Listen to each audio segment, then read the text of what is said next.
कौन समझेगा तेरी इस बातों को छोटू। तू एस्ट्रोनॉट बनना चाहती है, लेकिन यहाँ तो किसी को ये भी नहीं पता कि एस्ट्रोनॉट होता क्या है। बैलों की आंखों पर पट्टी बांधी होती है, समझ में आता है। यहाँ तो इंसान अपनी आंखें बंद करके जी रहे हैं। अखबार भी घर में इसलिए आता है कि लोगों के मरने की खबर मिला करे। गाँव जितनी दुनिया ही नहीं, और पगड़ी जितनी समझ है। दुनिया में कहाँ क्या हो रहा है, किसी को कोई लेना देना नहीं है। लड़कियां पायलट बन रही है, डॉक्टर इंजीनियर बन रही है, साइंटिस्ट बन रही है। पर यहाँ सब एक बात देखते हैं कि लड़कियों को खाना बनाना आया है या नहीं। लेकिन कहीं ना कहीं मुझे भी डर लगता है छोटू। इतनी पढ़ाई के बाद क्या। मैंने भी पढ़ाई की, तेरे जितने बड़े सपने भले ही ना देखे हो, कुछ नहीं कर पाए मैं शहर जाकर।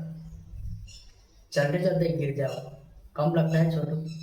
आसमान में उड़ने की कोशिश में नीचे गिरने के बाद फिर से और खड़े हो पाना बहुत मुश्किल होता है।